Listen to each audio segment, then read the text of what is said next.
Bueno, ahora sí, reanudamos la grabación después de este corte general. Y les contaba que, dado que se trata de bienes que tienen un precio cotizado en un mercado activo, lo distintivo de este tipo de bienes es que su venta, que no demanda esfuerzo, no aporta un resultado, sino que el resultado debemos reconocerlo como devengado en cuanto a cuál fue la evolución detectada entre el mercado correspondiente a la última medición, sea el de la compra o sea el de una medición posterior a la compra, y la medición que corresponde al mercado del momento de la venta, ¿sí? Entonces, allí es donde se produce el resultado que nosotros reconocemos como un resultado por tenencia, que es justamente este resultado por tenencia positivo de 19.868,18. Entonces, el costo es 22.050, por lo que ustedes pueden advertir que, sí, Fanny, se nos cortó a todos, no es a alguno de nosotros, pero bueno, después cuando reanudamos seguíamos siendo más o menos los 38 que estábamos, ahora por suerte se sumaron 45, ¿sí? El audio, no sé, pero creo que todo se ha cortado, ¿sí?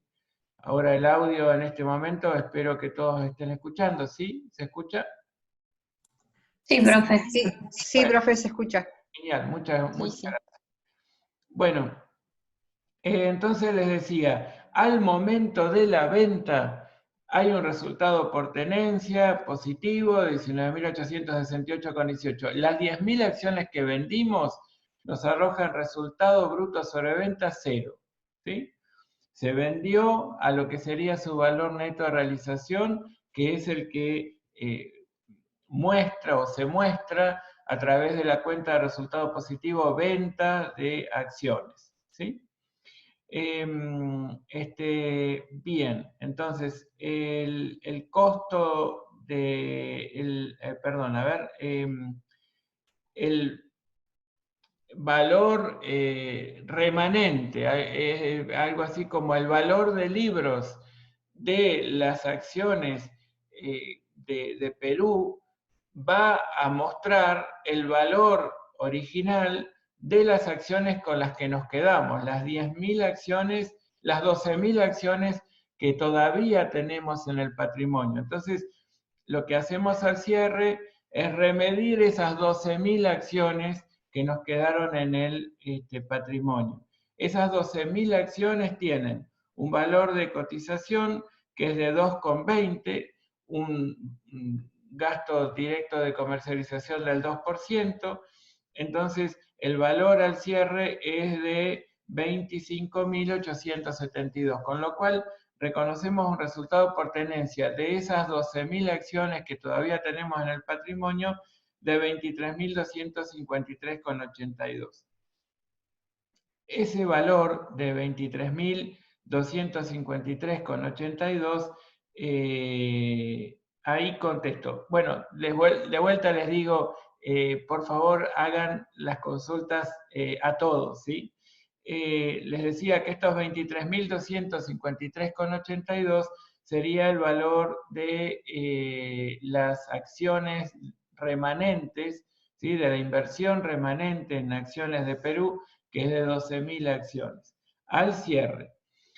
Aquí me preguntan, pero si el valor de venta es 22.500, ¿cómo puede ser que yo diga que el resultado bruto sobre ventas tiende a 0? Bueno, 22.500 es el valor de venta, 22.050 es el costo.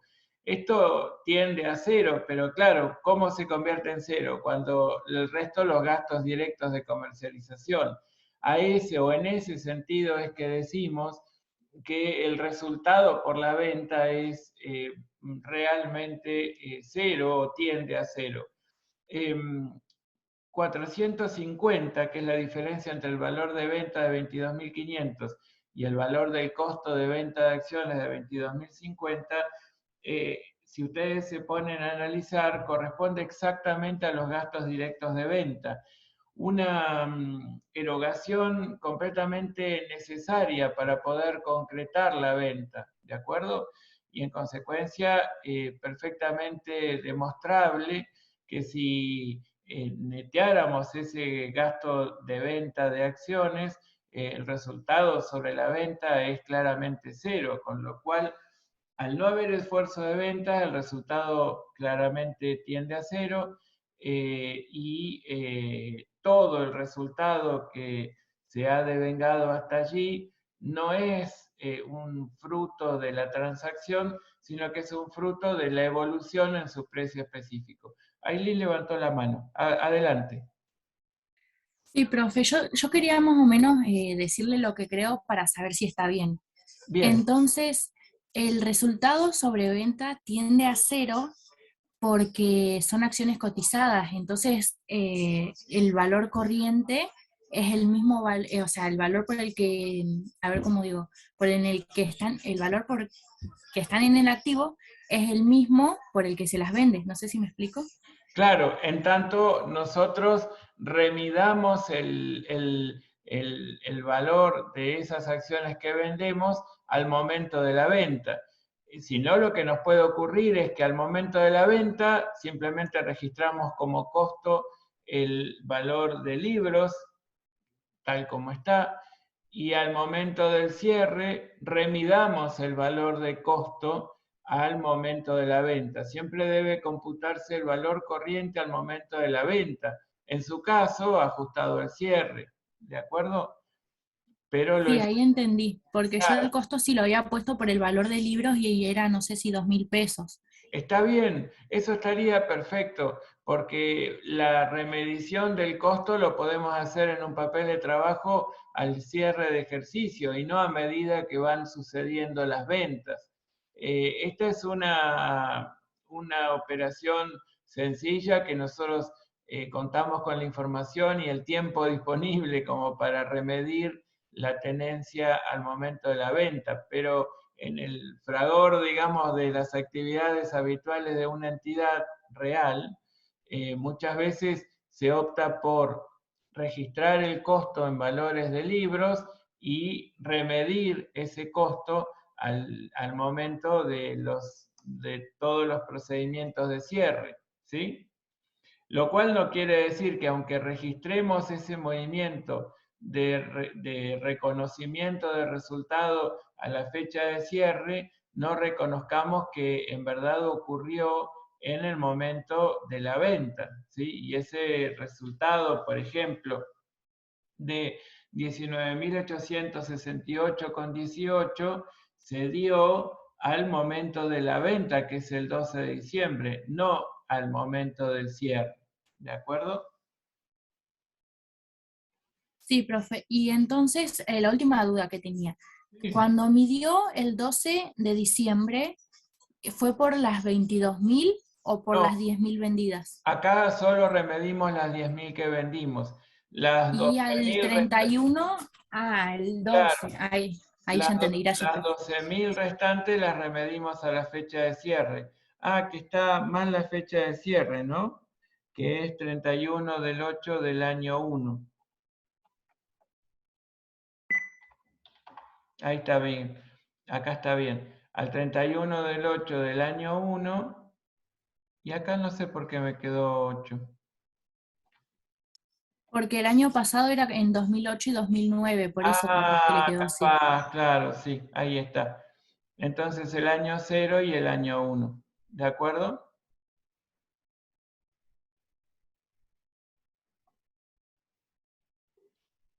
¿Tienen alguna duda más sobre esto? Si ustedes, eh, a ver, si yo les preguntara cuáles son las cuentas relacionadas con la inversión, todas las cuentas relacionadas con la inversión, ¿qué responderían?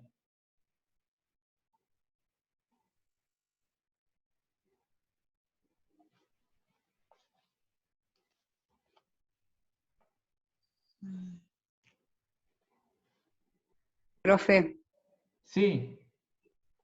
En principio sería caja o banco, según si nos pagan con cheque o con efectivo. El resultado, o sea, venta, el costo de venta de las acciones, la salida y tenemos también los gastos por la venta. Y si A hay ver, que remedir, bueno, pero sí, a ver, Norma, si nosotros decimos vamos a describir cuáles son las cuentas desde la más significativa a la, digamos, la que de todas las cuentas están íntimamente relacionadas con la inversión. Por supuesto, la cuenta caja o banco, lo que fuere, es una cuenta que en algún punto se relaciona, pero las cuentas vinculadas estrechamente con la inversión, una de ellas, ¿cuál es? Acciones Perú, claramente, ¿sí? Acciones Perú Socio Anónima. ¿Cuáles otras? Gastos de sería también venta la de de- acciones, Bueno, gastos de venta de acciones, venta de acciones, venta de acciones. resultado por tenencia se utiliza también en otros. Correcto, resultado por Es tenencia utilizado. también, porque en este caso, tanto los 19.868,18 como los 23.253,82 son o representan el resultado por tenencia que arrojó la inversión. Justamente un resultado muy importante en relación al monto invertido, ¿sí?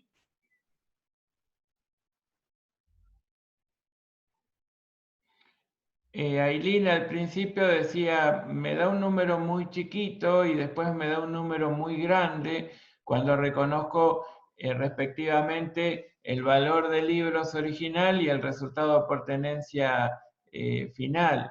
Y es cierto, el valor de incorporación ha sido bajo en relación a lo que pasó con el mercado de estas acciones en el momento del 12 de diciembre y también al 31 de agosto del año 1, ¿sí? Bueno, Profesor, sí, escucho. eh, eh, esto que decía que el resultado, que es fruto, digamos, de la variación del precio específico, esta es la característica principal de las inversiones, ¿no es cierto? Exacto, No exacto. son transaccionales, digamos. Bueno, en realidad, Por ende, justamente cualquier bien que tiene un precio cotizado en un mercado activo es de esperar que no genere un resultado transaccional, sino que en verdad el resultado se origine por la evolución en el precio específico. ¿Sí? bien. Jessica había levantado la mano y luego la bajó. No, no, sí, profe. Quería consultarle si me podría explicar otra vez cómo obtuvo el costo de venta de las acciones. Ah, ¿cómo no? Sí, por supuesto. Gracias. Nosotros vendimos 10.000 de las 22.000 acciones que teníamos. Entonces, como nosotros no podemos identificar exactamente el valor, porque no tenemos el dato del valor unitario, sí sabemos que 4.800 representa el valor correspondiente a 22.000 acciones. Lo proporcionamos a 10.000 y nos da un valor de costo de 2.181,82. Como vendimos 10.000 acciones, las 10.000 acciones tienen un valor de venta, un valor neto de realización que es de 10.000 acciones por 2,25 por el 98% de ese valor, ¿sí? O menos el 2%. Este es el verdadero valor, o digamos, termina siendo el valor de libros de las acciones, por cuanto yo al remedir las acciones que vendí, voy a tener que registrar el resultado por tenencia de esas 10.000 que estoy vendiendo antes de registrar la venta. Entonces, ¿por qué hago esto? ¿Por qué remido la cantidad de títulos valores que vendo al momento en que las vendo? para mostrar cuál es el verdadero valor representativo del mercado del momento de la venta, ¿sí? Y entonces, al reconocer el resultado en los libros, ¿no? O el resultado no, al reconocer el valor de los bienes, de estos títulos valores que tenían en función del mercado del momento de la venta, yo después cuando cotejo con el valor de ventas me voy a dar cuenta que el resultado derivado de la tenencia de los bienes se originó entre el momento de la última medición o lo que fuera la incorporación, ¿no? Lo que fuera posterior, y el momento de la venta, pero no por esfuerzo de venta, porque no hubo tal, ¿sí? Entonces, ¿cuál es el valor corriente del costo de lo vendido? Que es un poco la duda que tiene Jessica. El valor corriente del costo de lo vendido, para detectarlo, lo que voy a tener que hacer es remedir los bienes que estoy vendiendo al momento en que los vendo, ¿sí? Y eso es, en cualquier bien que tenga un precio cotizado en un mercado activo, debería ser considerado el valor de mercado de lo que estoy vendiendo al momento en que lo estoy vendiendo, ¿sí?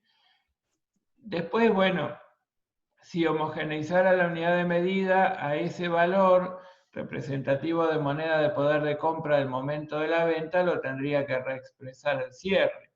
Entonces, suponiendo que aquí le introduzcamos una variante, ¿no? A un supuesto nuevo en este ejercicio que fue de homogeneizar la unidad de medida, yo al hacer 10.000 por 2,25 menos el 2%, estoy determinando el valor corriente de la venta al momento de la venta. Pero luego voy a tener que considerar que estoy manejándome con valores corrientes ajustados. Entonces, ¿cómo hago para expresar ese valor en moneda de cierre? Lo multiplico por el coeficiente que relaciona el índice de cierre sobre el índice del momento de la venta. Entonces me queda el valor corriente del costo de lo vendido, analizando todos los valores al cierre, sería el valor neto de realización al momento de la venta, ajustado o reexpresado al cierre. ¿Sí? ¿Está bien, Sí, Jessica? profe. Bueno. Sí, ahora sí entendí. Una consulta más. Sí, claro. En el caso, ¿los títulos públicos también se pueden vender? Sí, por supuesto. En los Se títulos haría públicos, exactamente lo mismo. claro, daría exactamente lo mismo. De hecho, es lo esperable. Lo que vimos en el caso 5, que había un rescate anticipado por parte del Estado emisor, era como Sí. una forma excepcional de no tener más los títulos. Pero la forma Claro. habitual es venderlos en ese mercado activo. ¿Mm? O sea que si fuera con moneda homogénea y tengo que vender ya sea las acciones o el título público, siempre tengo que homogeneizar la moneda y después hacer el asiento de la venta y la del costo. En realidad tendría que, sí, digamos, yo lo que puedo hacer para simplificar es, y lo que les aconsejo que en todo caso hagan, porque tal vez ustedes tengan varias operaciones, entonces hacer cálculos como los que estamos proponiéndole ahora puede que se les complique. Entonces, pueden trabajar con valores de libros y después hacen todas las registraciones, cálculos y registraciones al cierre. Si ustedes quieren, registran a valores de libros, es decir, no remiden el valor de lo vendido, registran como costo de venta, en este caso, no sé, 2.181,82, por ejemplo, y luego hacen una remedición al cierre. Y por supuesto van a llegar al mismísimo valor. El único tema es que lo van a reconocer en un momento distinto. Si trabajaran la unidad de medida y el 12 de diciembre se produjera la venta y el 31 de agosto del año próximo el cierre de ejercicio, ustedes saben que ese resultado por tenencia de 19.868,18 tiene o representa un valor de poder adquisitivo de diciembre del año 0.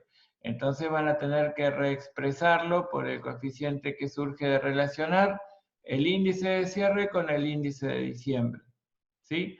La única cosa que tiene el hacerlo al final del ejercicio es que tienen como que repensar todo y jamás guiarse por la fecha de registración del asiento, porque ustedes están registrando estas cuestiones, todas estas novedades con la fecha de cierre de ejercicio, pero eso no quiere decir que esa deba ser la fecha de anticuación, la fecha de origen.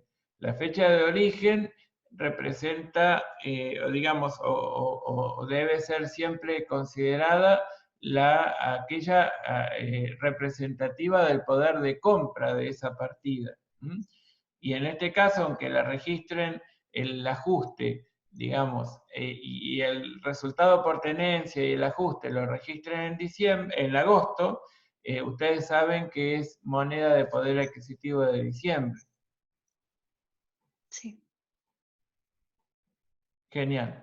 Entonces, ustedes les propongo que opten por hacerlo al momento de la venta o bien al momento de cierre. Cuando hay pocas operaciones, tal vez hacer una remedición al momento de la venta, es decir, calcular su valor ajustado y su valor al cierre, resulta mucho más práctico, mucho más práctico. Y después, bueno, el valor ese de cierre que determinen, ya saben que está expresando moneda de poder adquisitivo al momento de la venta. Y entonces lo multiplican por un coeficiente distinto que relacione el índice de origen, o de cierre, mejor dicho, sobre el índice del momento de la venta como índice de origen, ¿sí? Bueno, yo realmente les aconsejaría que lo hagan de esta manera, aunque a algunos no les gusta y prefieren registrar todo en el modelo tradicional, por decirlo de algún modo, y trabajar la unidad de medida, criterio de medición al final. Como quieran, la libertad es libre, así que ustedes lo pueden hacer como quieran. Pero desde luego, como nos alertaba Jessica, deberíamos calcular el valor ajustado y el valor corriente al momento de la venta, de toda la tenencia de la que estamos desprendiéndonos en todo caso, de lo que estamos vendiendo. Profe, Sí, esa es la duda que siempre yo tengo al momento de evaluar y de elegir un criterio de medición con el modelo contable. Porque en este caso nosotros estamos tratando con un bien que tiene un mercado activo. Entonces, en este caso lo que tengo que tener en cuenta es el modelo contable, y la unidad de medida me la da o sea, no tengo que ajustar por índice de inflación. pero acá porque el modelo es a valores corrientes sin ajuste. Bueno, ahí ahora voy afianzando. Bueno, Ahora sí. fantástico. En realidad, por eso que yo les decía, ¿no les parece que hay un dato básico que nos tendrían que aportar para decidir qué hacer? Y el Claro. que nos ubiquen en un modelo contable es elemental, porque si no, Claro. alguien puede decir, yo no hice nada con la unidad de medida simplemente porque no tenía ningún dato para hacer algo, como es homogeneizar. Claro, es verdad, acá no tienen ningún índice, ni el de cierre, ni el de inicio, ni el de la fecha de la venta, no tienen nada, ningún dato sobre eso. Pero si yo les dije Profesor, es valores corrientes sin ajuste, claramente se darían cuenta que no hace falta. Sí. Bien. una consulta que justo me venía acotación de esto que acaba de decir. Sí, Igualmente, el criterio de medida no podría ser el tradicional, digamos, con claro. valores históricos, por el tema de la cotización, ¿no es cierto? En realidad, en valores históricos, yo debería manejarme con valores de libros, y bueno, y el valor de libros lo tenemos. Ahora, lo que no tengo es el dato básico necesario como para fijar a ver si hubo o no desvalorización. Eh, este, a ver, No, yo no, al pensaba, 31 había de agosto sí interpretado. lo tendríamos. No, me retracto, porque al 31 de agosto tienen el valor de cotización, con lo cual ustedes pueden calcular a ver, no, claro, está bien, no tienen para determinar, reemplazar en la fórmula de costo mercado el menor o valor de libros o costo de reposición el menor, el costo de reposición al cierre no lo tienen. Eso sí, ahora sí. Ah, bien, bien. Pero si tuviéramos ese dato, ¿sí podríamos hacerlo con valores históricos? Bueno, ojo, a veces les aportamos datos que sirven para trabajar en ambos modelos, pero cuando después les aclaramos cuál es el modelo, hay datos que terminan siendo eso, datos, y otros se convierten en información, porque justamente los van a utilizar para trabajar las partidas. Bueno, está bien. No, entonces descarto que sea con cotización, no quiere decir que tenga que sí o sí tomar el valor de cotización de No, mercado. porque si trabajáramos en el modelo tradicional, el valor de cotización y el gasto directo de comercialización, por ahí va a ser un dato importante, pero tal vez nos importa conocer los costos de compra, ¿sí? Y no los gastos directos de venta, porque yo tengo que remedir y comparar con el valor de costo de reposición al momento de la venta, ¿no? Ese valor de libros. Y elegir el menor, en el caso que exista desvalorización, registrarlo como un hecho no transaccional que, como es negativo, básicamente lo tengo que registrar. Primero por prudencia, pero también por atender al principio de evaluación al costo, en definitiva. Bien, gracias. Al contrario, Cecilia. ¿Alguna duda más le genera este caso? Kevin dice, no capté, no hay ningún problema con interrumpir, para eso estamos y para eso es este intercambio. Dice, no capté muy bien el motivo por el cual usted aplicó este método de medición. Este método de medición lo apliqué porque les aclaré, sin que eso haya estado previamente aclarado en el planteo, que estoy trabajando o debemos trabajar con el modelo a valores corrientes sin ajuste. ¿Sí, Kevin? Entonces, nosotros hicimos lo que hicimos justamente porque debíamos resolver la situación considerando el modelo contable a valores corrientes sin ajuste. Genial. Gracias a ti. En verdad, nunca se olviden de ubicarse bien en el modelo contable que se plantea. Si yo les hubiese dicho, resuelva conforme a normas contables vigentes. Allí el modelo era valores corrientes con ajustes, ¿sí? Es decir, tendría que homogeneizar la unidad de medida y ustedes me tendrían que decir, me falta información para homogeneizar la unidad de medida, tienen razón. Eso no los habilita a inventarlo, ¿sí? Pero sí por lo menos a señalarlo, lo cual es conceptualmente muy valioso que ustedes lo señalen, porque supónganse que yo quiera tender una pequeña trampa, nada más que para chequear si ustedes tienen conceptualmente los elementos bien tomados, y yo les digo, bueno, resuelvan conforme a normas contables profesionales non-IF en vigencia. y ustedes dicen, bueno, el modelo es valores corrientes con ajuste.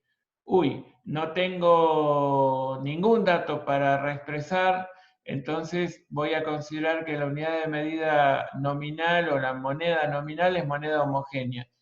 Excepto que lo aclaren, de no hacer nada estaría mal, porque deberían decir, supuse que la moneda nominal es moneda homogénea y que no hubo variaciones en el poder adquisitivo de la unidad de medida, y en consecuencia consideré que la moneda nominal es moneda homogénea, ¿sí?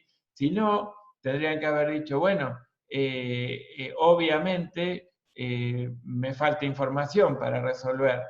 Ahora, sí tengo para medir el cierre. Bueno, fantástico. Dice Juan, cuando trabajamos con inversiones como títulos públicos, acciones, depósitos a plazo fijo, siempre mediremos a valores corrientes con o sin ajuste. Eso es para las propiedades de estos activos, por las propiedades de estos activos. ¿Es correcto mi razonamiento?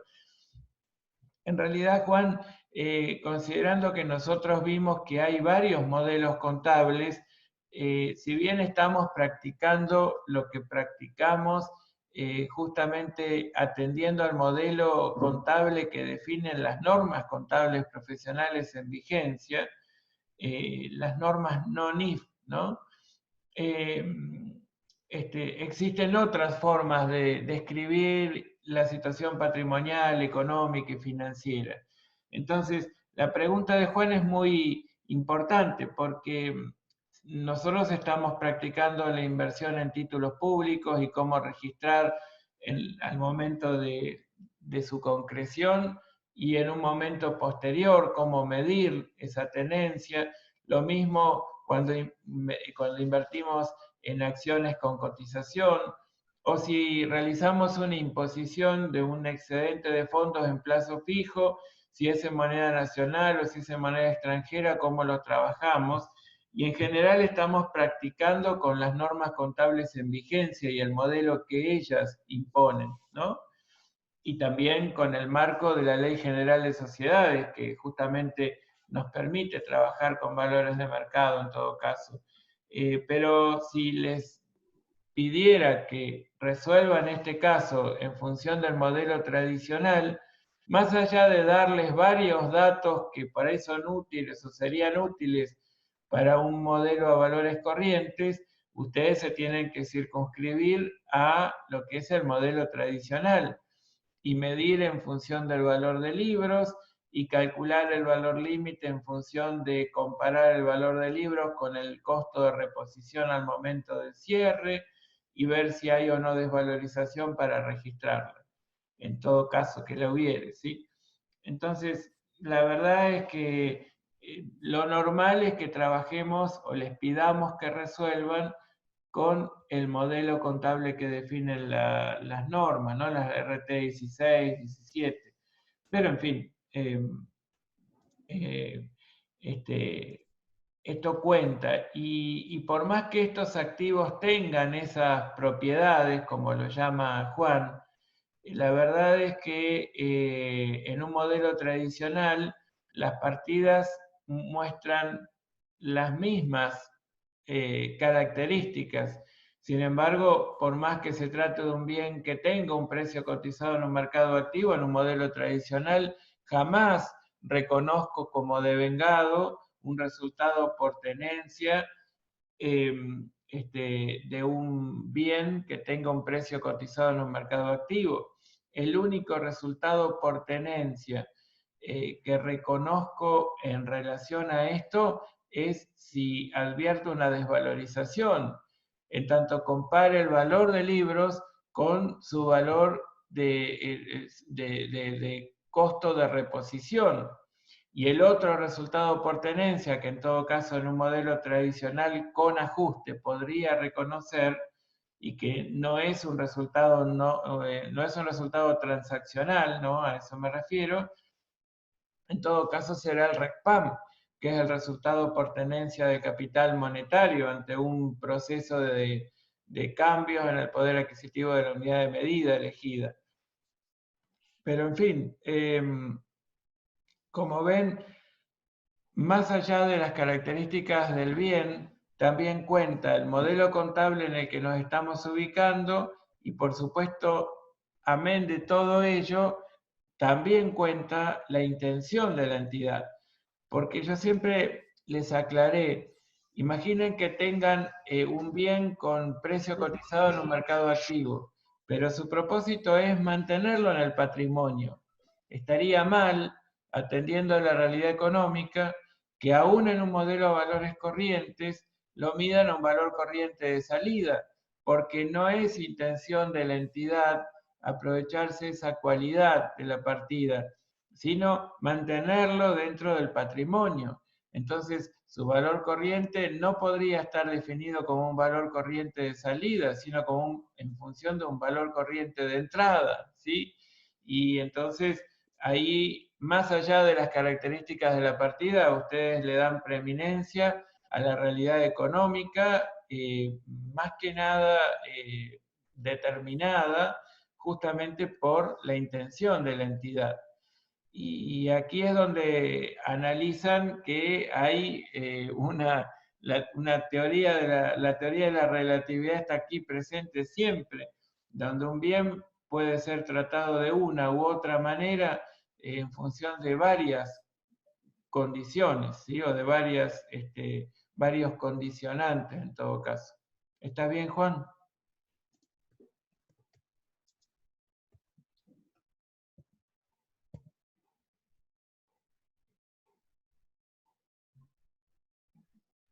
Bueno, muy bien. Si no hay más consultas con respecto a este caso, yo les propondría, a ver, Fanny dice, en estos casos, inversiones transitorias, el valor de salida es el mismo que de entrada. A ver, el valor de salida nunca es igual que el valor de ingreso. Lo que sí pasa, en el caso que yo les dije, tenemos por ejemplo, yo tengo moneda extranjera en el patrimonio y puede ser una inversión transitoria porque apliqué excedentes de fondos para hacerme de unidades de moneda extranjera respecto de la cual yo estoy necesitando o previendo o de alguna manera estoy imaginando que su precio específico va a evolucionar favorablemente. Entonces, yo digo, bueno, ¿cómo hago con respecto a estas unidades de moneda extranjera para medirlo al cierre en,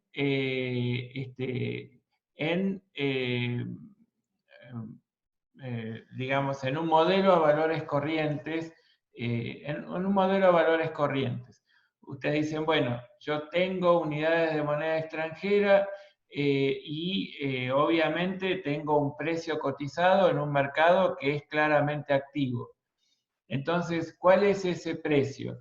Y el tipo comprador o el tipo vendedor. Y claramente es el tipo comprador. Yo a ese valor, las unidades de moneda extranjera, puedo ofrecerlas en el mercado cambiario y el mercado cambiario, los agentes del mercado de cambios, me lo van a comprar ese valor.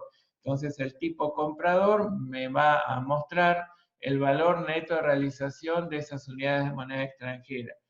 Sin embargo, yo les puedo decir, no voy a venderlas ni ahora ni dentro de los próximos 12 meses. Yo las voy a mantener en el patrimonio, porque yo apuesto a que en un tiempo, digamos, en un mediano plazo tal vez, las vuelva a convertir en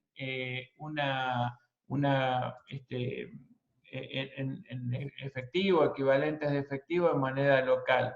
Entonces, ya lo reclasifico como una inversión permanente y no temporaria, ya sé que no la voy a comercializar, al menos en el corto plazo, y en consecuencia lo voy a medir a un valor corriente de entrada y no de salida. Entonces voy a medirlo en función del tipo de cambio vendedor, por ejemplo, ¿no? Y ustedes dicen, ¿pero cómo? Voy a remedir a costo de reposición y tiene un precio cotizado en un mercado activo dado por el tipo de cambio comprador.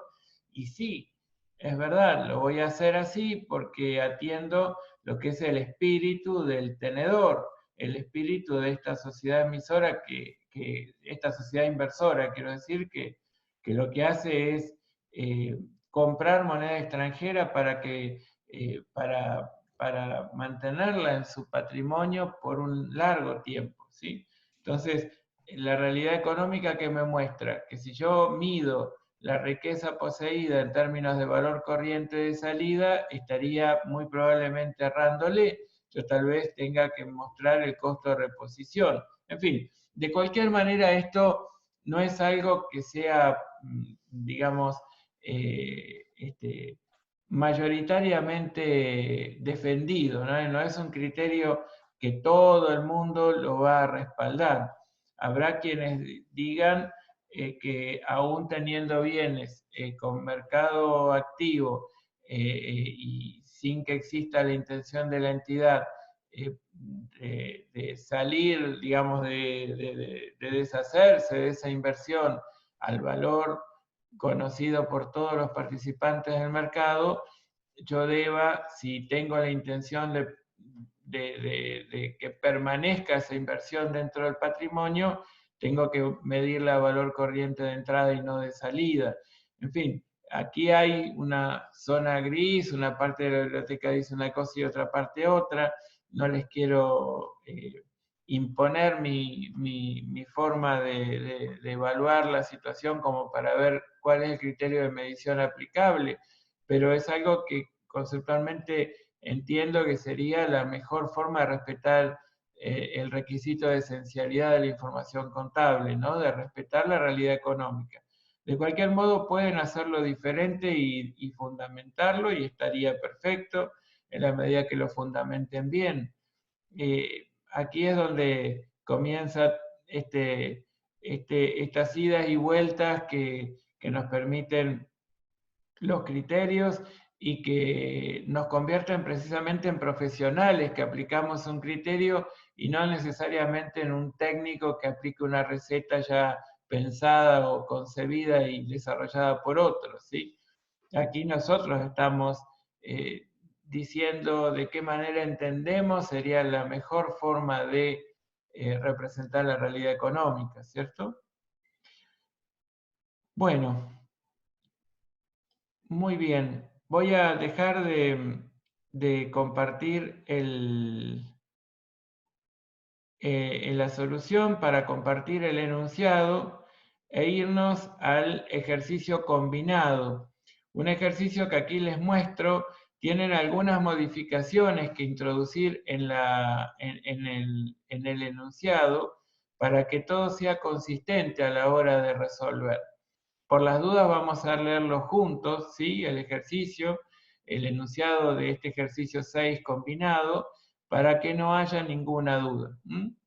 Alaska, Sociedad Anónima, presenta los siguientes saldos al 31 de diciembre del año 0, que es la fecha de su ejercicio, de cierre de su ejercicio económico. Fíjense que invirtió 10.000 unidades monetarias en acciones de Canadá Sociedad Anónima y 25.000 unidades monetarias de inversiones en títulos públicos. La inversión en acciones corresponde a la compra de 400 acciones realizadas el 3 de marzo del año 0, con una cotización de 25 unidades monetarias cada una, gastos de compra de 225 unidades monetarias en total, y se imputaron estos 225 a resultados a partir del débito de la cuenta gastos de compra de acciones. El 20 de mayo del año 0, la Asamblea de Accionistas de Canadá declaró un dividendo en efectivo de 2 unidades monetarias por acción, el cual fue puesto al cobro el 30 de junio del año 0. Y acá, por eso se los remarqué, lo puse en negrita y subrayado, es esencial que sepan que correspondía a resultados devengados antes de la adquisición. La empresa dice que lo reconoció como un resultado y lo cobró en el ejercicio. Cuando ustedes tienen un dividendo aprobado por la sociedad emisora, correspondiente a un ejercicio que había cerrado antes de la compra, el dividendo que a ustedes les corresponde en proporción a la tenencia, que ustedes ostentan, evidentemente reduce el costo de la inversión, pero de ninguna manera debe ser reconocido como un resultado positivo, porque ese resultado la sociedad emisora lo registró y lo generó antes de la compra por parte de ustedes, ¿sí? Entonces, no es lo mismo que la sociedad emisora reconozca dividendos en función de resultados obtenidos durante la tenencia de ustedes como inversores, a que se reconozcan dividendos y se aprueben dividendos correspondientes a resultados generados antes de la compra. Los generados antes de la compra debemos reconocerlos como una reducción del costo de la inversión. Los resultados generados durante la tenencia, provenientes de dividendos aprobados, bueno, obviamente se reconocen en el ejercicio en el que esos resultados la emisora los produjo. La empresa lo reconoció como resultado y lo cobró en el ejercicio. Este es un dato muy importante que vuelvo a leer para que vuelvan a poner el foco en que esto es información valiosa para después rectificar en todo caso las registraciones que se pudieron haber hecho. Y a la fecha de cierre, que es el 31 de diciembre y no el 31 de marzo, yo hoy les dije que por una extraña forma de actualización de algunos datos del enunciado, algunas veces los periodos de diciembre se cambiaron por marzo y a veces en ese 12 y 3 también se nos cambió la tasa de la renta prometida por el Estado emisor, que también normalmente ponemos 12% porque así es fácil, es el 1% mensual, y no nos complicamos con cálculos financieros, cuando en realidad en el enunciado ustedes vieron que quedó en 3%, ¿sí? Entonces ahí lo que está en verde les pido que ustedes lo rectifiquen en sus enunciados. Entonces, la fecha de cierre del ejercicio, que es el 31 de diciembre del año 0, las acciones cotizaban a 30 unidades monetarias cada una y la comisión de la agente de bolsa al 2%. Respecto de los títulos públicos, que eran 25.000, nos dice el enunciado que se trata de una inversión de 10.000 títulos públicos de valor nominal, una unidad monetaria cada uno, que devenga una renta del 12% anual, es decir, el 1% mensual, pagadero por semestre vencido el 31 de diciembre y el 30 de junio de cada año. Se adquirieron el 30 de octubre y a un costo de 25.000 unidades monetarias, que se pagó en efectivo, incluidos los gastos de compra, nos aclaran, muy importante. También nos dicen que la renta de los títulos públicos devengados del 31 del 12 aún no había sido cobrada, y al cierre de ejercicio nos aportan el dato de la cotización, 3,20 unidades monetarias cada uno, con gastos de comercialización del 2%. Revisado entonces el enunciado, yo voy a dejar de compartir el enunciado para pasar a compartir la solución. ¿Sí? Y aquí lo que voy a hacer es mostrarles la solución en relación a este ejercicio combinado. Voy a hacerlo un poquitito más grande. Al 31 de diciembre, ustedes tienen, que surge del enunciado, que incorporaron las acciones por un valor que es de 10.000 unidades monetarias.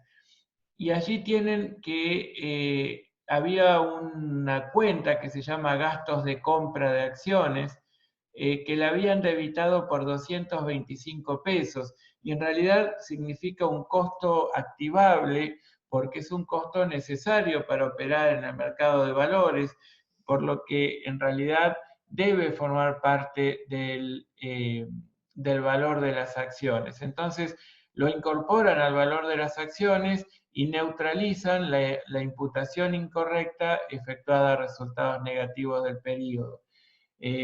por eso debitan Acciones Canadá, Sociedad Anónima, por 225 y acreditan gastos de compra de acciones por 225. Una cosa importante es que cualquier cuenta para modificarse tiene que ser nombrada o denominada del mismo modo, ¿sí? Ya sea al momento del débito como del crédito. Entonces aquí deberíamos respetar la denominación de la cuenta que nos dice el enunciado, que era gastos de compra de acciones, ¿sí? Por otro lado, a la fecha de la compra, ustedes tenían dividendos que estaban aprobados y, por supuesto, los dividendos, a ver, como decía el enunciado, los dividendos decía que se habían aprobado a razón de 2 unidades monetarias por acción en la Asamblea de Accionistas que se celebró el 20 de mayo del año 0 y que la empresa lo reconoció como resultado y lo cobró en el ejercicio. Entonces, considerando, a ver, ¿qué me preguntan? Sí, no compartí la pantalla para revisar el enunciado, ¿sí? Lo miré yo nomás.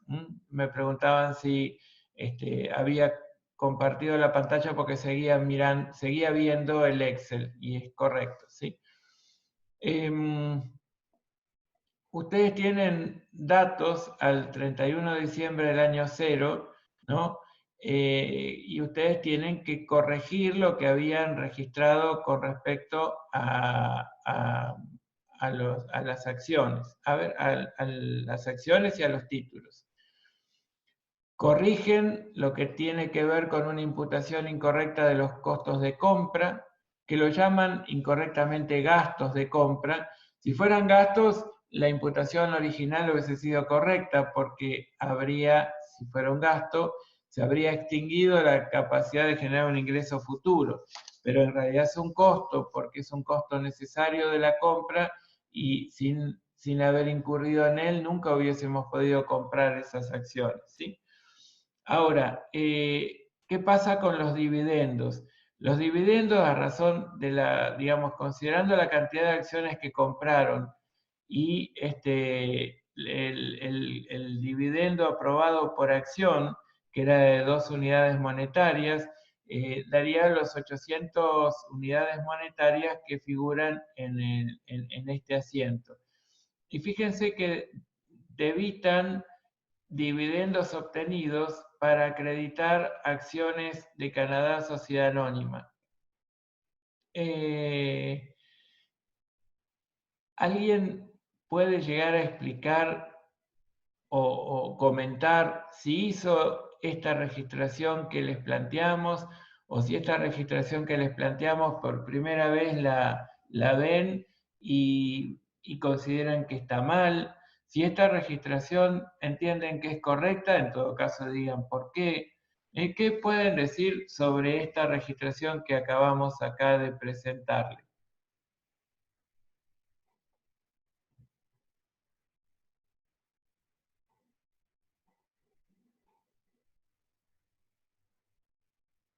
Hola, hola, hola.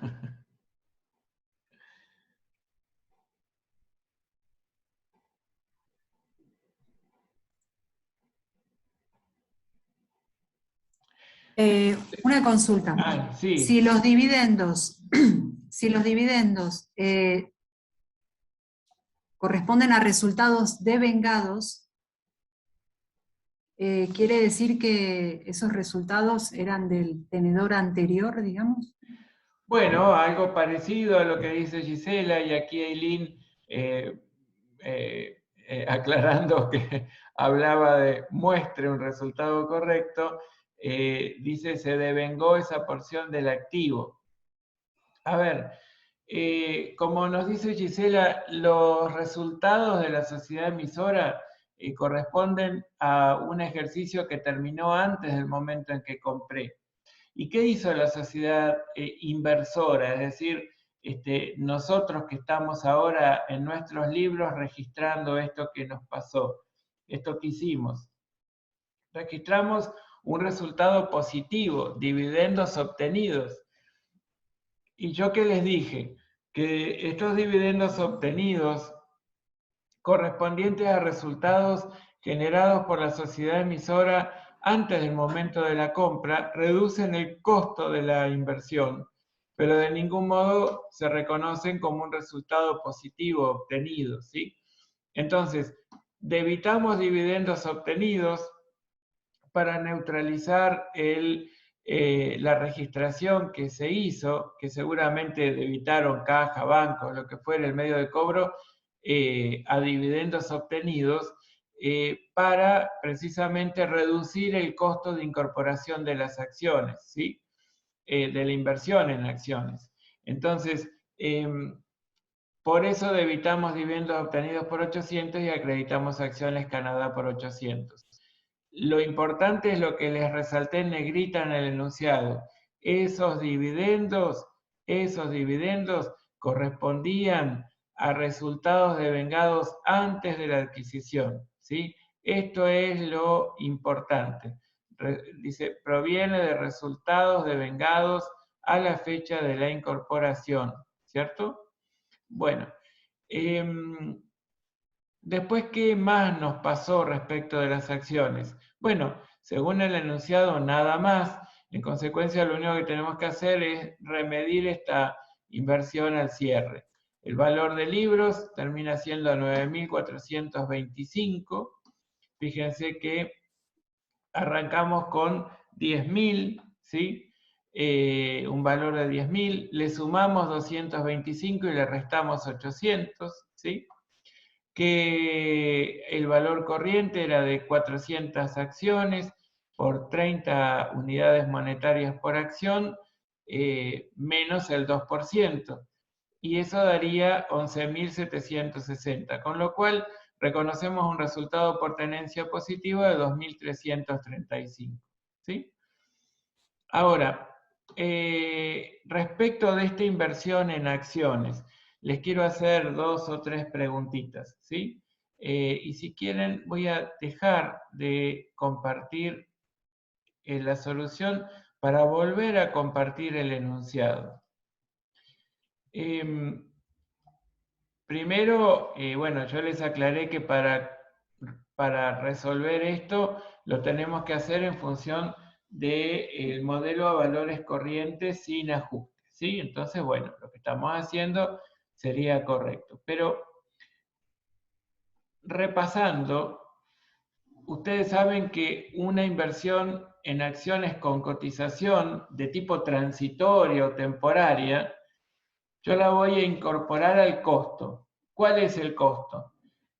La cantidad de acciones por la cotización individual de las acciones, más los costos directos o los costos necesarios para comprarlas, menos eventualmente los dividendos declarados al momento de la compra. Si no había dividendos declarados al momento de la compra, en ese ítem de nuestra fórmula apuntaré 0. Pero si en un momento posterior aprueban dividendos correspondientes a resultados devengados antes de la adquisición, como les estoy mostrando y resaltando esto que ya está en negrita y subrayado, esos dividendos aprobados en la proporción de nuestra tenencia van a reducir el costo de la inversión. Entonces, yo voy a debitar una cuenta que puede ser dividendos a cobrar o eventualmente caja banco, ¿sí? Pero lo que acredito no es una cuenta de resultado positivo, que sería dividendos obtenidos, sino que voy a acreditar una cuenta que sea la cuenta patrimonial del activo representativa de la inversión, porque como este dividendo corresponde a un resultado devengado antes de la compra, reduce el costo de la inversión, ¿sí? Después sí, cuando lo mido en un momento posterior al inicial, en el que tengo que justamente en el momento inicial registrar el costo, ahí sí me fijo cómo evolucionó el mercado de este bien. Y el mercado del bien que tomo de referencia es el mercado del momento del cierre. Y en términos de valor neto de realización, es decir, cantidad de acciones por la cotización por acciones, menos los gastos directos de venta, menos, en el supuesto de existir, algún dividendo declarado pendiente de cobro. Porque ese dividendo declarado pendiente de cobro, si lo mantuviera pendiente de cobro y se tratara de los dividendos declarados correspondientes a resultados obtenidos antes de la compra, estaría formando parte del precio de cotización y yo lo estaría mostrando como un dividendo a cobrar dentro de las otras cuentas por cobrar y no dentro de inversiones temporarias, porque precisamente haciendo un paralelo con el cupón corrido, no me permite más que recuperar el costo invertido, ¿sí? O el costo, una porción del valor de cotización, y que representa un derecho, y ese derecho nominalmente lo voy a convertir en efectivo, equivalentes de efectivo, y no voy a poder aspirar a ningún tipo de resultado, ni directo ni indirecto. Entonces no cumple con esa característica que tiene cualquier partida del rubro inversiones temporarias, que es que genere una renta, ¿sí? Ya sea en forma directa o indirecta. En este caso, Profe, sí, yo tengo una duda. Por claro. ejemplo, usted decía que se aprueben dividendos declarados antes de la adquisición, pero y entonces eso me va a disminuir el valor de acciones.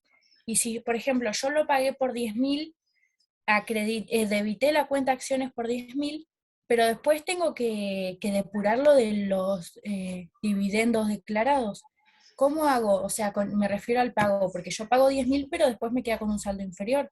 Excelente, Eileen. Lo que acá estamos haciendo, supongamos que el caso que plantea Eileen es que los dividendos ya hayan sido declarados como tales antes de la compra. Cambiemos el supuesto, ¿sí? Entonces, para ilustrar lo que nos dice Eileen, vamos a suponer que nosotros teníamos dividendos declarados antes de la compra. ¿Y qué hizo la sociedad?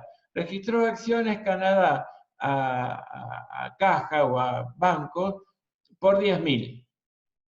Ya está, lo hizo así, es lo que hizo. Bueno, ¿qué tendríamos que hacer? Sumarle los costos de adquisición. Entonces, ¿por qué? Porque los costos de adquisición son inevitables y son entonces necesarios y entonces forman parte del valor del activo. Y le restamos los 800 pesos a esos 10.000.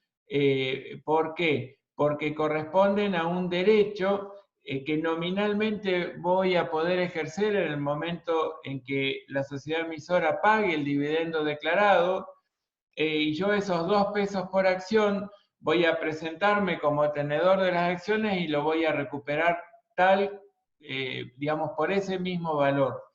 Entonces, en lugar de apuntar dividendos obtenidos, diría dividendos a cobrar, acciones Canadá, ¿sí? Sociedad anónima. Si ocurriera lo que Aileen nos está planteando, ¿no? Que al momento de la compra tenía ese dividendo a cobrar, que por supuesto era parte del valor de cotización de las acciones, porque quien acreditara la tenencia podía cobrar el dividendo. Entonces, esos 2 pesos por acción nutrían la cotización. Claramente, en el momento en que fueron aprobados, la cotización aumentó inmediatamente en dos unidades monetarias por acción, y yo al momento de incorporarla la estoy reconociendo como un derecho y no como una inversión transitoria. Lo único que representa una inversión transitoria sería los 9.000 425 pesos que en realidad sí representan el costo. Los otros 800, que ahora lo muestro como dividendos a cobrar, Acciones Canadá, lo voy a mostrar dentro de otros créditos. ¿Está bien, Ailín? Sí, profe, mi duda más que nada era en el caso de que usted estaba planteando, capaz que no me expliqué bien. A lo que yo me refería es, por ejemplo, el tenedor anterior, que no sé, que él haya cobrado los dividendos, Sí. pero yo le pagué ese valor, no sé si me explico bien. No, si él ya cobró los dividendos, si la sociedad emisora los aprobó y también los pagó antes de mi compra, directamente no existían. Entonces, yo tendría que decir que mis acciones de Canadá tienen un valor de costo de 10.225. Gracias, profe. Al contrario, está buena la pregunta de Aileen, es muy importante porque si yo les hubiese aportado el dato que en tal fecha se aprobaron dividendos y en tal fecha la sociedad emisora los pagó, y supónganse que la fecha en que los pagó fue el 10 de noviembre y yo estoy comprando el 11 de noviembre, si pagó el 10 de noviembre, en la cotización del 12 de noviembre ya no forma parte esos 2 pesos o 2 unidades monetarias por acción. ¿Se dan cuenta? Esto es muy importante. Yo les puedo dar más información simplemente porque quiera aportarles ese dato, pero ustedes, sabiendo que ya al haber sido cobradas por el tenedor anterior, no forma parte de la cotización, digamos, al haber sido pagadas por la sociedad emisora, no forman parte de la cotización, bueno, obviamente yo no voy a tener que registrar la tenencia de ningún derecho, porque en realidad yo al comprar las acciones no compré ningún derecho a cobrar dividendos, porque ese derecho existía hasta el día anterior de la compra. ¿Me comprenden? Yo ahora ya no tengo más por la sola, por ostentar mi condición de tenedor de las acciones, no tengo más el derecho a cobrar un dividendo. ¿Mm? ¿Hasta acá estamos bien? Sí, lo tendré nuevamente cuando se cumpla el vencimiento, el próximo vencimiento. En realidad no hay un vencimiento, Gisela, lo que hay es sí una próxima asamblea ordinaria de accionistas que evaluará un cúmulo de resultados obtenidos y tal vez pueda decidir distribuir dividendos en efectivo, como no, ¿sí? Tal vez Está bien. tome otra decisión. Así que bueno, aquí no es como en el caso de los títulos públicos, en donde el mero transcurso del tiempo ya hace que devengue una cierta renta en favor del tenedor. En este caso distinto, porque si bien la condición de empresa en marcha de la entidad, por supuesto, lleva a generar resultados. Esos resultados pueden ser positivos, negativos, pueden luego decidirse darle un destino A, un destino B, un destino C, un destino D, y no necesariamente distribución de dividendos, ¿sí? Está bien, ahí viene mi confusión, pensé que también. Claro, en el caso Gracias. al contrario, en el caso de la inversión en acciones, no es una obligación de la sociedad emisora distribuir dividendos en efectivo. En el caso de la inversión en títulos públicos, sí, es una obligación asumida por el Estado emisor el pagar la renta conforme el tiempo transcurrido, aplicando la tasa informada en el pliego de condiciones del título de deuda y en las fechas prometidas por el Estado emisor.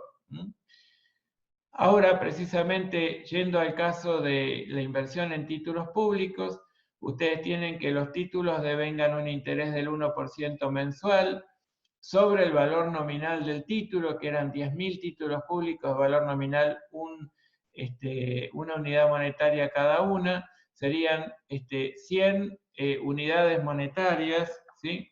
100 unidades monetarias por el total de títulos públicos por mes. Entonces, entre el momento en que pagó la renta por última vez y el momento en que ustedes compraron el título público, ¿quieren que repasemos el enunciado? Por las dudas, ¿no? Vamos a repasar el enunciado. Ustedes habían incorporado la inversión en títulos públicos por 25.000 unidades monetarias y correspondía a 10.000 títulos públicos de una unidad monetaria de valor nominal cada uno, que devenga un 12% anual, es decir, un 1% mensual de renta, pagadero por semestre vencido, el 31 de diciembre y el 30 de junio de cada año. Se adquirieron el 30 de octubre del año 0, el costo de adquisición fue de 25.000 y se pagó en efectivo toda esta inversión, que incluye los gastos de compra. Fíjense que entre el último pago de renta que se produjo el 30 de junio y la fecha de la compra, que fue el 30 de octubre, transcurrieron en total 4 meses, julio, agosto, septiembre y octubre. Entonces, si nosotros hacíamos la cuenta que devengaba un 1% mensual sobre el valor nominal, que el valor nominal surgía de multiplicar el valor nominal de cada título por la cantidad de títulos, que eran una unidad monetaria de valor nominal por 10.000 títulos públicos, eran 10.000 unidades monetarias, el 1% serían 100. Ahora, el costo de adquisición fue de 25.000, incluidos los gastos de compra. La renta devengada el 31 de diciembre aún no había sido cobrada y que al cierre de ejercicio cotizaban a 3,20 cada título con gastos directos de venta del 2%. Nosotros cerrábamos ejercicio el 31 de diciembre de cada año. Entonces volvemos a lo que es la solución y es bastante sencilla. Lo único que tenemos que hacer a la fecha de cierre es depurar la registración inicial, porque lo habíamos incorporado por el valor de compra, que incluyen los gastos de compra, pero también quedaron incluidos en el valor de los títulos públicos el cupón corrido, que debemos segregarlo. Toda esa renta devengada entre el 30 de octubre y entre el 30 de junio, perdón, y el 30 de octubre debemos reconocerla como cupón corrido, porque era una renta devengada y todavía no pagada por el Estado emisor. Luego tenemos 2 meses más de devengamiento de renta, pero en cabeza nuestra, con lo cual ahí sí nos habilita a reconocerlo como una cuenta por cobrar con cargo a resultados, ¿sí? Entonces debitamos renta a títulos públicos a cobrar y que acreditamos renta a títulos públicos como un resultado positivo, ¿sí? Esto sería un resultado positivo, claramente.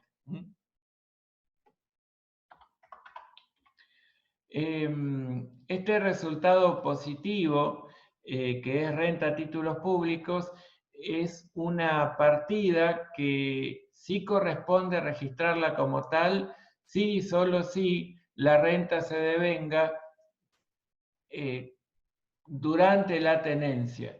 Si la renta se devengó antes de la compra, nunca vamos a encontrar una imputación a resultados positivos del devengamiento de la renta de esos títulos públicos, ¿sí? Sino que lo va a hacer el anterior tenedor. Al 31 de diciembre lo que nos resta es medir la inversión. El valor de libros, que comenzó siendo 25.000, le restamos 400, quedó en 24.600. Es decir, le habíamos restado, habíamos hecho el valor de compra, que incluye los gastos de compra, que serían costos de adquisición, en una terminología contable correcta, y le restamos el cupón corrido, es decir, toda la renta devengada y aún no pagada por el Estado emisor al momento de la compra. Al medirlo al cierre, ¿qué tenemos que hacer?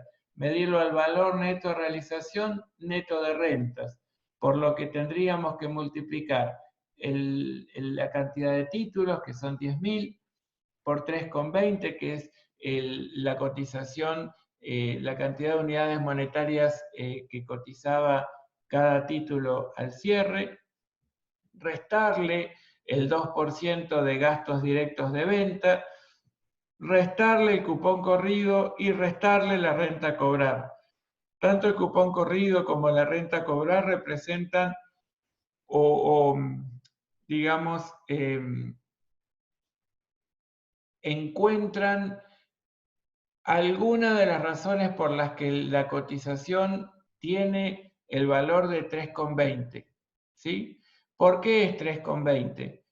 En una porción, porque había o le aporta al tenedor del título el derecho a cobrar en esta cantidad de títulos 600 pesos o 600 unidades monetarias al Estado emisor. ¿Me comprenden? Esto sería lo esencial para identificar el por qué medimos el valor neto de realización neto de rentas. Porque lo que vamos a tener como valor de libros representa siempre un valor de costo de lo que sí cumple las características o reúne las características de inversión transitoria.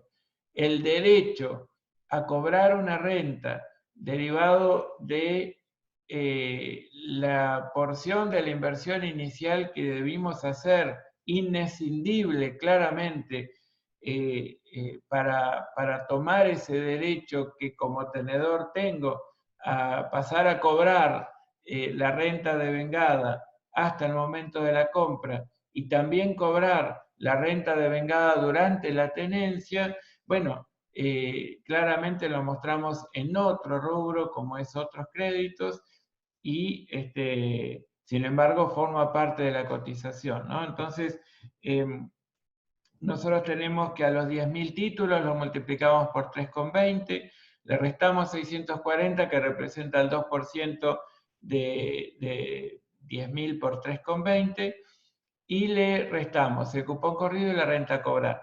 Observen que aquí no hubo ninguna venta ni tampoco ningún rescate anticipado por parte del Estado, por lo que aún mantenemos toda la cantidad de títulos que habíamos adquirido en su momento. Este valor de 30.760, que como ven surge de hacer 10.000 por 3,20 menos 6,40 menos 400 menos 200, al compararlo con el valor de libros, nos muestra que hubo una evolución positiva, ¿no? en el precio específico de los títulos de 6.160 pesos. Estos 6.160 lo reconocemos como un resultado por tenencia positivo y la cuenta que debitamos es la cuenta patrimonial del activo, el rubro de inversiones transitorias, como es títulos públicos, ¿sí?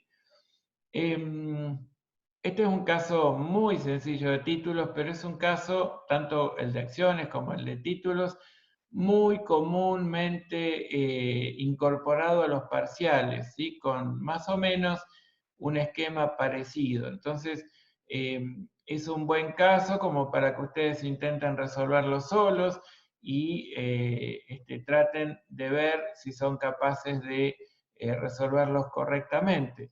Y en el caso que hayan advertido que no, bueno, que nos puedan plantear todas las dudas que se les fueron generando, como para que afiancemos un poco la competencia de resolución de este tipo de planteos, ¿sí?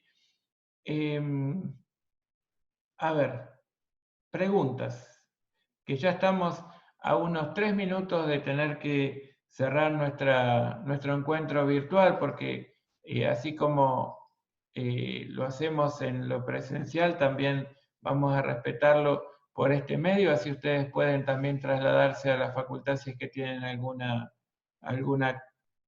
clase, ¿no? O algunos, bueno, ya se habrán trasladado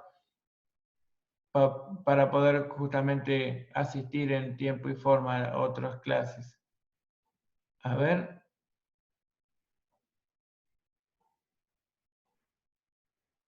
¿Alguna consulta que tengan sobre esto?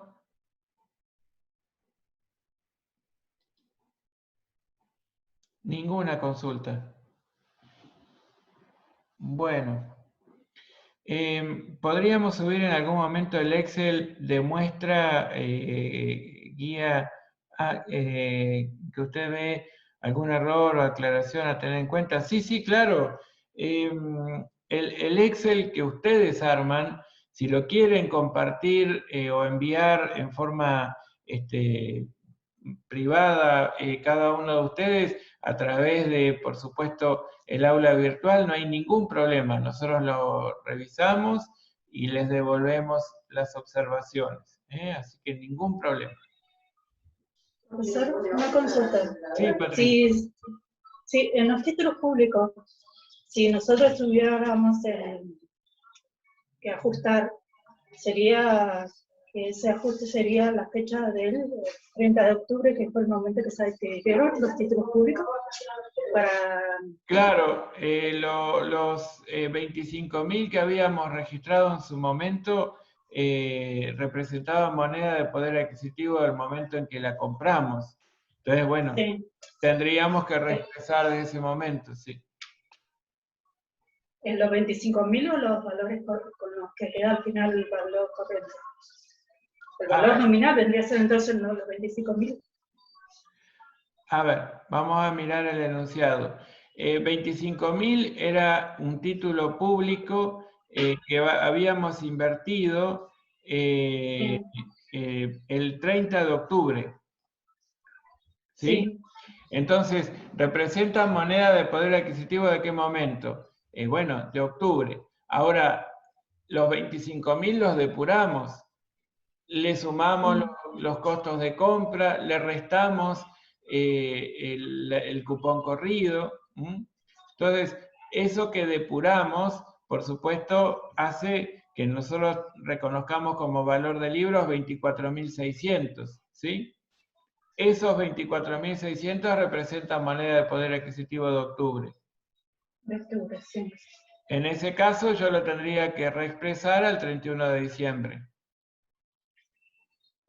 Ahí mira, gracias. Bárbaro. Bueno, dice César, ¿podría explicar de nuevo de dónde surge el valor original de los 24.600? Sí, claro, puedo explicarlo de nuevo. Estos 24.600 surgen de tomar los 25.000, que es el valor inicial de títulos públicos, que es lo que nos muestra los saldos iniciales según el enunciado, de restarle el cupón corrido, que claramente no correspondía, y considerando que los 25.000 ya incluían los costos de compra. Entonces, es de esperar que los 24.600 terminen representando el valor de cotización individual por la cantidad de títulos adquiridos, más los costos de compra, menos el cupón corrido, es decir, menos toda la renta devengada hasta el momento de la compra y que hasta ese momento el Estado emisor no había pagado. ¿Está bien, César? Perfecto, gracias a ti. Bueno, no sé si tienen alguna duda más, si no, por supuesto, están libres de asistir a cualquier otra clase que tengan. Si quieren hacer alguna consulta, yo estoy a disposición, no tengo ningún problema. Ustedes dirán.